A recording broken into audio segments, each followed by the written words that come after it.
तैत्तिरीय उपनिषद शिक्षावल्ली नवम अनुवाक। इस अनुवाक में यह बात समझाई गई है कि अध्ययन और अध्यापन करने वालों को अध्ययन अध्यापन के साथ साथ शास्त्रों में बताए हुए मार्ग पर स्वयं चलना भी चाहिए। यही बात उपदेशक और उपदेश सुनने वालों के विषय में भी समझनी चाहिए। अभिप्राय यह है कि अध्ययन और अध्यापन दोनों बहुत ही उपयोगी हैं।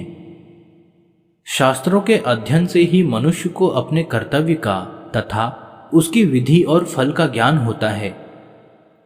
अतः इसे करते हुए ही उसके साथ साथ यथायोग्य सदाचार का पालन, सत्य भाषण, स्वधर्म पालन के लिए बड़े से बड़ा कष्ट सहना, इंद्रियों को वश में रखना, मन को वश में रखना, अग्निहोत्र के लिए अग्नि को प्रदीप्त करना, फिर उसमें हवन करना, अतिथि की यथायोग्य सेवा करना, सबके साथ सुंदर मनुष्य उचित लौकिक व्यवहार करना, शास्त्र विधि के अनुसार गर्भाधान करना और ऋतुकाल में नियमित रूप से ही स्त्री सहवास करना तथा कुटुंब को बढ़ाने का उपाय करना।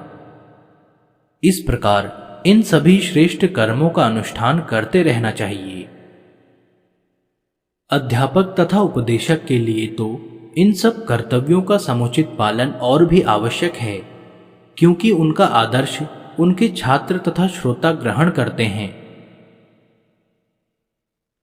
रथितर के पुत्र सत्यवचा नामक ऋषि का कहना है कि इन सब कर्मों में सत्य ही सर्वश्रेष्ठ है, क्योंकि प्रत्येक कर्म सत्य भाषण और सत्य भाव पूर्वक किए जाने पर ही यथार्थ रूप से संपन्न होता है।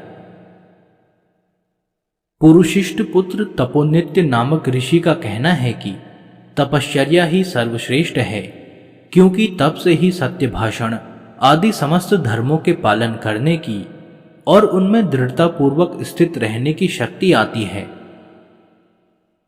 मुद्गल के पुत्र नाक नामक मुनि का कहना है कि वेद और धर्म शास्त्रों का पठन पाठन ही सर्वश्रेष्ठ है, क्योंकि वही तप है, अर्थात इन्हीं से तप आदि समस्त धर्मों का ज्ञान होता है। इन सभी ऋषियों का कहना यथार्थ है। उनके कथन को उद्धृत करके यह भाव दिखाया गया है कि प्रत्येक कर्म में इन तीनों की प्रधानता रहनी चाहिए। जो कुछ कर्म किया जाए वह पठन पाठन से उपलब्ध शास्त्र ज्ञान के अनुकूल होना चाहिए। कितने ही विघ्न क्यों न उपस्थित हों, अपने कर्तव्य पालन रूप तप में सदा दृढ़ रहना चाहिए और प्रत्येक क्रिया में सत्य भाव और सत्य भाषण पर विशेष ध्यान देना चाहिए।